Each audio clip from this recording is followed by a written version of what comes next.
Match, ఏ రోజుకి ఆ రోజే మన పర్ఫార్మెన్స్ అని ఒక దృక్పథంతో ఆయన ఉండేవారు. దాంతో ఏదో ఒక నిర్ణయం త్వరగా తీసేసుకోవాలి, అంతేగాని ఈ నిర్ణయం బాగా నలగాలి, నలుగురిని సంప్రదించాలి, అందరినీ తెలుసుకోవాలి, అందరి అభిప్రాయాలు తెలుసుకోవాలి, ఇంకా లోతుగా పోవాలి, ఇతనికి అనుభవం ఉందా, మనకు సలహా ఇస్తున్న వాడికి అనుభవం ఉందా, ఇతని బ్యాక్గ్రౌండ్ ఏమిటి, ఈ బ్యాక్గ్రౌండ్లో ఎవరికి మంచి అనుభవం ఉన్నది వాళ్ళని సంప్రదిద్దామా, ఇలాంటి ఆ దూరపు ఆలోచన నాకు కనిపించలేదండి. ఒక నిర్ణయం తీసుకోవాలి, నీకు బాగా తెలుసని నేను భావిస్తున్నాను కాబట్టి నిర్ణయం తీసేసుకోవడమే. కొన్నిసార్లు ఆయన ముందుగానే ఆలోచన చేసేవాడు, మరి ఆ నిర్ణయం మంచిది అని భావించేవాడు, ఆ నిర్ణయాన్ని ప్రకటించేసేవాడు.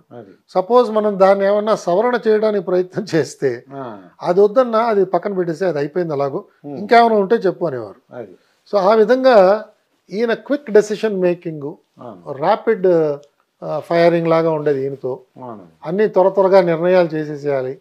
అంత త్వరగా నిర్ణయం చేసిన తర్వాత అమలు చేసేటప్పుడు సమస్యలు వస్తాయేమో కదా అని మనం చెప్తే ఆ తర్వాత చూద్దాం, అమలు చేసినప్పుడు చూద్దాం అనేవారు. కానీ అందుకే మనం చూస్తున్నాం ఆయన ప్రభుత్వంలో అనేక ఆర్డర్స్ కోర్టు కొట్టేయడం కానీ, స్టే ఆర్డర్స్ ఇవ్వడం కానీ అలాంటివి జరుగుతున్నాయి. అవన్నీ కూడా ఎప్పుడు లేని విధంగా, అవన్నీ కొంచెం మరి ప్రభుత్వానికి అది పరాభవం కింద భావించాలి యాక్చువల్గా. బట్ ఆయన దృష్టి ఇలా ఉంటుంది, ఆయన ఆలోచన అలా ఉంటుంది, అది ఆయన శైలి అండి. అంటే మార్నింగ్ ఎన్ని గంటలు వేస్తారంటారు ఇప్పుడు సీఎం గారు?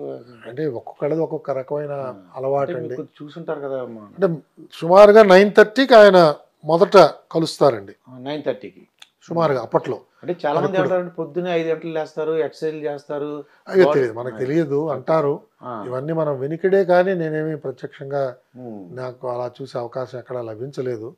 ఆయన మొదటిసారి కిందకి రావడం అది 9:30 నుంచి ఆయన దైనందిన కార్యక్రమం స్టార్ట్ అయ్యేది. నేను ఉన్నప్పటి వరకు నేను చూసిందండి.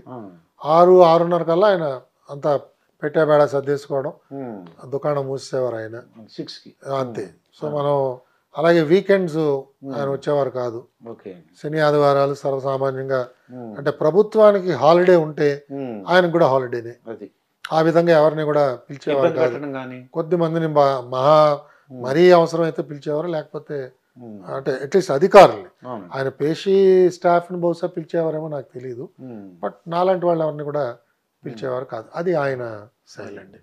అయితే ఇప్పుడు రీసెంట్గా చంద్రబాబు నాయుడు గారు అరెస్ట్ అయ్యారండి. అంటే నా ఉద్దేశం ఏంటంటే, చాలామంది జయలలిత, లాలూ ప్రసాద్ యాదవ్, మధు కోడా, అలాగే ఓం ప్రకాష్ చౌతాలా ఫ్రమ్ హర్యానా, వీళ్ళు చీఫ్ మినిస్టర్గా ఉండి అరెస్ట్ అయిన వాళ్ళు అండి. ఇప్పుడు చంద్రబాబు నాయుడు గారి కన్నా ఇప్పుడు అరెస్ట్ అయ్యారు కాబట్టి, ఇటువంటి అరెస్ట్ అయినప్పుడు మీలాంటి ఆఫీసర్లు ఈ తప్పు చేస్తే మనం ఫ్యూచర్లో ఇబ్బంది పడతామండి, వద్దండి అలాగే చెప్పరా సార్ వాళ్ళు? అంటే నా దృష్టిలో అందరూ చెప్తారండి. కొన్నిసార్లు మనం చెప్తున్నా వాళ్ళు గ్రహించకపోవచ్చు, వాళ్ళకి తాత్కాలికంగా ఇది లాభం అని అనిపించవచ్చు, వాళ్ళకి రాజకీయ ప్రయోజనం అందులో ఏమన్నా కనిపించవచ్చు.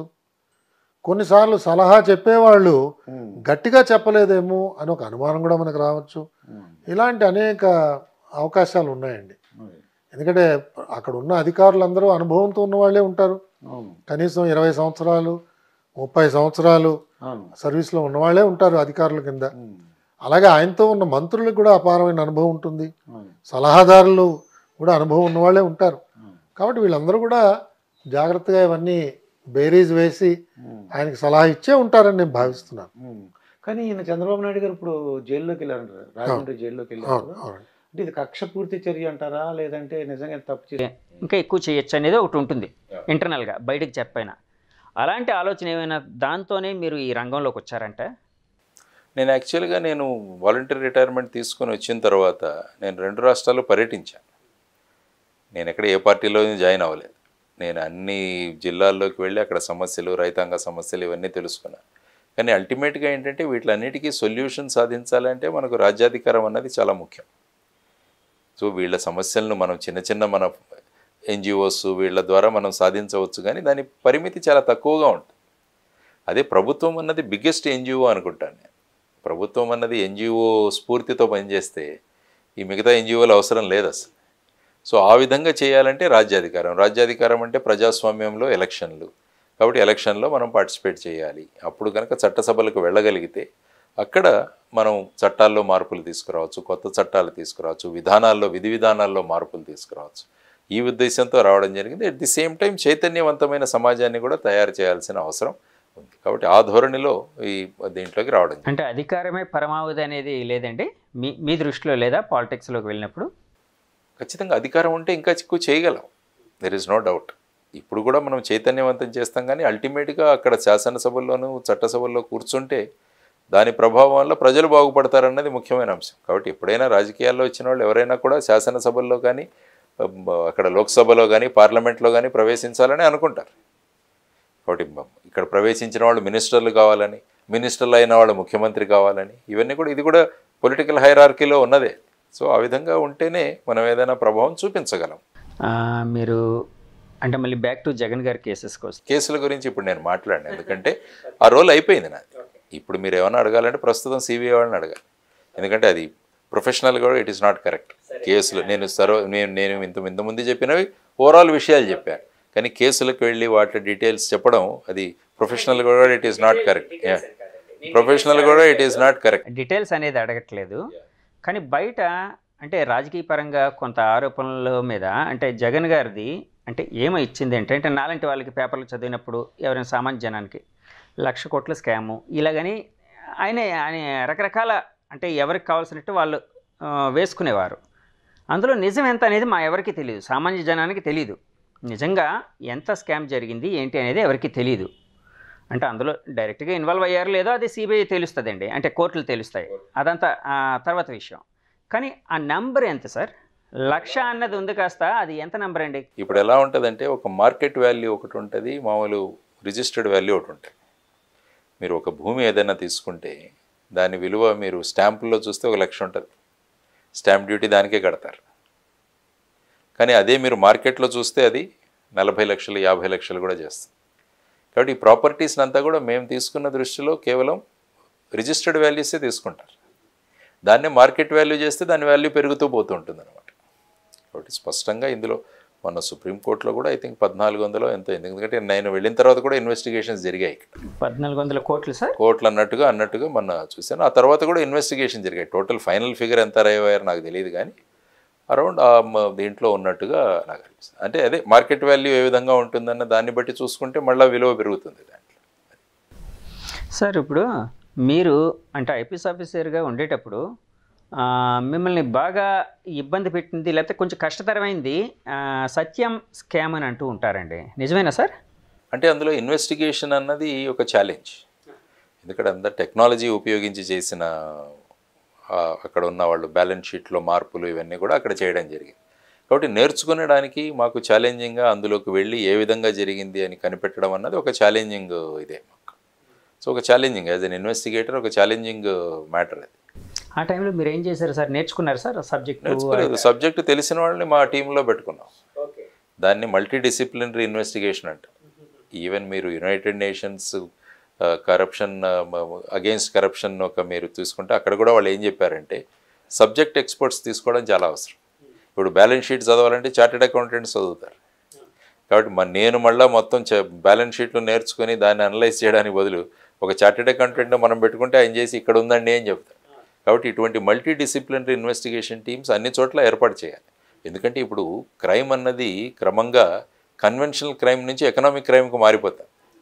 మర్డర్స్ ఇలాంటివి కాకుండా ఆర్థిక అది వేరే. విశాఖపట్నం ఆస్పిరేషనల్ డిస్ట్రిక్ట్ కాదు, ఎందుకంటే ఉన్నవాటి విశాఖపట్నం నగరం అంతా అభివృద్ధి చెందిన జిల్లా కదా, అది బహుశా వేరే జాబితా ఉంటుంది, నాకు ఆ వివరాలు తెలియదు.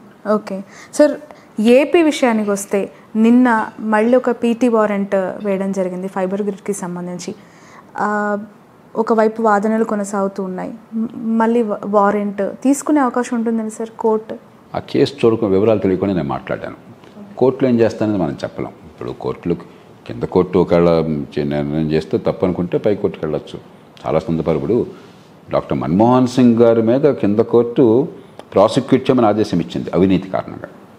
మన్మోహన్ సింగ్ అంటే నిజాయితీపరిని మీరు ఊహించగలరా? ఆయన మీద ఏదైనా మీకు విమర్శ ఉండొచ్చు, కానీ అలాగే తెలుగు రాష్ట్రాలకు చెందిన అధికారి పీసీ పారక్ అని చెప్పని కోల్ సెక్రటరీగా ఉండేవాడు ఆయన. ఆ ఇద్దరిని ప్రాసిక్యూట్ చేయమని ఆదేశించింది, పైకోర్టు కొట్టేసింది. కాబట్టి చూద్దాం, న్యాయ వ్యవస్థలో ఏర్పాటు ఉంది. కానీ ఒకటి మాత్రం చెప్పగలను, మంచి ప్రజాస్వామ్యంలో ఎన్నికల్లో ఓడిపోయిన కారణంగా ప్రతిపక్షాల మీద ప్రతీకార రాజకీయాలు ఉండవు, కక్ష తీర్చుకునే రాజకీయాలు ఉండవు. కేవలం ఎన్నికల్లో ఓడిపోయిన కారణంగా ఎన్నికల్లో నెగ్గిన వాళ్ళు వాళ్ళని జైళ్ళల్లో పెట్టడం, హింసించడం అని చెప్పనేది ఒక నాగరిక ప్రజాస్వామ్యం కాదు. ఆంధ్రప్రదేశ్లో ఉన్న పరిస్థితి ఆ రకమైనటువంటి గెలిచిన వాళ్ళు ఓడిన వాళ్ళని హింసించడం అనేటువంటిది జరుగుతుందన్న భావం కలుగుతుంది. గతంలో తమిళనాడులో అట్లా ఉండేది. జయలలిత గారు ప్రతిపక్ష నాయకురాలు అయినా కూడా మహిళను కూడా చూడకుండా సభలో అడుగుపెట్టనివ్వలేదు, సభలో అవమానించారు ఆవిడ. ఆవిడ శపథం చేసి నేను మళ్ళీ ముఖ్యమంత్రి దాకా ఈ సభలోకి రానని చెప్పి ముఖ్యమంత్రిగా వచ్చారు. ఆవిడ వచ్చాక కరుణానిధి గారిని ఆవిడ వయసు కూడా చూడకుండా ఆవిడ అరెస్ట్ చేసి, ఆయన చుట్టూ ఉన్న రాజకీయంలో ఉన్న వాళ్ళని అరెస్ట్ చేసి, అధికారులను అరెస్ట్ చేసి ఆవిడ చేశారు. అంటే వీళ్ళుంటే వాళ్ళమే ప్రతీకారం, వాళ్ళుంటే వాళ్ళమే ప్రతీకారం. నేను ఎప్పుడు చెప్పేవాడిని తమిళనాడులోకి, మీకు నాగరికత లేదు, మేము కొంచెం మెరుగు, మాలో చాలా తప్పులు ఉన్నాయి, అయినా కూడా తెలుగు వాళ్ళు బెటర్ అని చెప్పాను. ఇప్పుడు వాళ్ళంతా మనం పుచ్చుకున్నాం, వాళ్ళు కొంచెం బాగుపడుతున్నారు. ఇది సరైన పద్ధతి కాదు. ఓకే, ఎలా చూస్తున్నారు సార్ క్వాష్ పిటిషన్ వేయటం, బెయిల్కి అప్లై? అది సాంకేతిక విషయాలు చట్టం చూసుకుంటుంది, దాని గురించి నేను వివాదాలకు వెళ్ళదలుచుకోవాలి. విషయం తెలియకుండా, విషయాలు పూర్తిగా అర్థమైతే మాట్లాడదు. Okay, right. ఫైనల్ క్వశ్చన్, మొన్న సెంట్రల్ జైల్లో ములాఖత్ అయిన తర్వాత పవన్ కళ్యాణ్ గారు పొత్తు ఉందని ప్రకటించారు సార్.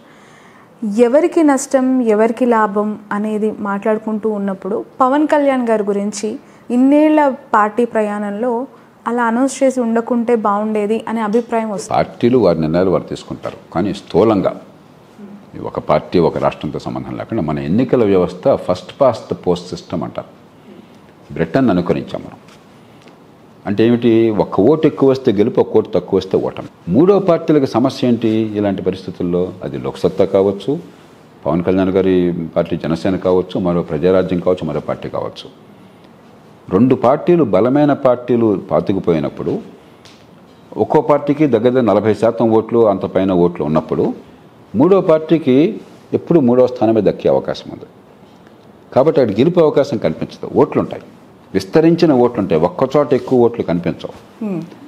దాంతో ప్రజలు కూడా ఏమవుతారు, మీ మీద నాకు సానుభూతి నమ్మకం ఉన్నా కూడా ఎట్లాగో మీకు గెలిచే ఛాన్స్ లేదు కాబట్టి ఆ ఉన్న రెండు పార్టీల్లో ఎవరి మీద తక్కువ కోపం అంటే వాడు కొట్టేస్తాం. ఇప్పుడు ఉదాహరణకి కాంగ్రెస్, బీజేపీ ఉన్నాయి. దేశంలో ప్రభావశీలమైన పార్టీ, అంత చరిత్ర ఉన్న పార్టీలు కదా. ఆంధ్రప్రదేశ్లో వాళ్ళు పోటీ చేస్తే ఏమొస్తాయి వాళ్ళకి? నిజాయితీగా చెప్పండి. ఇక్కడ కూర్చొని నేను చెప్పగలను, 2024లో ఒంటరి పోటీ చేస్తే ఒక్క సీటు కూడా వాళ్ళకి రాదు. నిజం కదా? మరి ఇంత చరిత్ర ఉండి, ఇంత వనరులు ఉండి, ఇంత బ్రాండ్ ఇమేజ్ ఉన్న పార్టీలు ఇట్లా ఉంటే కొత్తగా వచ్చిన పార్టీలకు ఎంత కష్టం ఉంటుంది? కాబట్టి మన ఎన్నికల వ్యవస్థలో విధిగా మూడో పార్టీ, నాలుగో పార్టీలు ఏదో రకంగా ఒడంబడిక లేకపోతే ఆ ఓట్లు ప్రయోజనం ఉండదు. ఎంతో కొంత మద్దతు, ఒక్కచోట ఎక్కువ మద్దతు కాకుండా విస్తరించిన మద్దతు. ఉదాహరణ హైదరాబాద్ నగరంలో లోక్సత్తాకి ఎంఐఎం కంటే ఎక్కువ ఓట్లు వచ్చినాయి. ఎంఐఎంకి 7 సీట్లు వచ్చినాయి, లోక్సత్తాకు 1 సీట్ వచ్చింది. ఎందుకంటే లోక్సత్తాకి విస్తరించిన ఓట్లు నగరం అంతా. ఎంఐఎంకి ఒకే ఒక్క పాకెట్లో 7 నియోజకవర్గాల్లో ఓట్లన్నీ. మన ఎన్నికల వ్యవస్థ ఒక పాకెట్లో ఉన్న ఓట్లనికి విలువ ఇస్తుంది, విస్తరించినటువంటి మద్దతుకి విలువ ఇవ్వదు. కాబట్టి ఇది ఎప్పుడు కూడా సమస్యే. మనం మరి ఈ పార్టీలతో పొత్తు కలిస్తే రాజీ పడాల్సి వస్తుంది, పొత్తు కలగకపోతే అంతర్ధానం అవ్వాల్సి వస్తుంది. మీ ఒపీనియన్ ఏంటి సార్? ఈ పొత్తుని సమర్థిస్తారా ఈ సిచ్యువేషన్లో? నేను చెప్పాను కదా, ఇప్పుడు పొత్తు అనివార్యం. లేకపోయినట్టయితే మీ ఉన్న ఓట్ల వల్ల మీకు ఫలితం లేదనుకోండి, కొంతకాలం పోయాక ప్రజలు కూడా వీళ్ళకి ఓటేసిన లాభం లేదండి అని ఓటేయడం మానేస్తారు. సో పవన్ తీసుకున్న నిర్ణయం సరైనదే పార్టీ పరంగా. మన దేశంలో కాదు, బ్రిటన్ ఉంది. బ్రిటన్లో మూడో పార్టీ ఉంది, లిబరల్ డెమోక్రాట్స్ అని. పాపం చాలా సందర్భాల్లో కన్జర్వేటివ్ లేబర్ కంటే లిబరల్ డెమోక్రాట్స్ మంచి భావాలు, మంచి ఆలోచనలు ఉన్నాయి. ప్రజలు కూడా వాళ్ళకంటే గౌరవం ఉంది. ఓటు వచ్చేసరికి పడదు అక్కడ. అది సహజం. మన ఎన్నికల వ్యవస్థ అట్లాంటి తెచ్చుకున్నది. విన్నర్ టేక్ ఆల్ సిస్టమ్ అంటాం. ఒక కోటి ఎక్కువ వస్తే గెలుపు, ఓడినాడికి ఏం ప్రయోజనం లేదు. అందుకే నేను చాలా కాలం నుంచి మొత్తుకునేది, దామాషా పద్ధతి పెట్టండి. ఓట్ల శాతాన్ని బట్టి సీట్లు వచ్చినాయనుకోండి, జనసేన పార్టీ కావచ్చు, లోక్సత్తా పార్టీ కావచ్చు, ప్రజారాజ్యం పార్టీ కావచ్చు, మరో పార్టీ కావచ్చు, మాకు 10% ఓట్లు వస్తే 10% సీట్లు ఉన్నాయనుకోండి, అప్పుడు మీకు అసలు ఇంకోటితో పొత్తుకు అవసరం లేదు కదా. ఎన్నికైన తర్వాత అప్పుడు అవసరాన్ని బట్టి భావాలు కలయికను బట్టి చేయొచ్చు. ఇప్పుడు అట్లా కాదు, గతి లేక చేయాల్సి వస్తుంది. లేకపోతే మీ పార్టీ అంతర్ధానం అయిపోతుంది, ఆ ఓట్లు వృధా అయిపోతాయి, ప్రజల మనసులో కూడా వృధా అయిపోతున్న భావం ఉంటుంది. అది ఎన్నికల వ్యవస్థ తప్పు.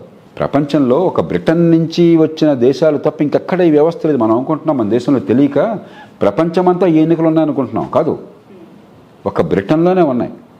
బ్రిటన్ నుంచి మనకి, న్యూజిలాండ్కి, ఆస్ట్రేలియాకి, కెనడాకి వచ్చింది. కానీ నిలిచింది, కొనసాగింది కెనడాలో, ఇండియాలో, భారత్లో. ఆస్ట్రేలియా వదిలేసింది ఆల్టర్నేటివ్ ఓటింగ్ సిస్టమ్ అని చెప్పని అక్కడ పెట్టారు.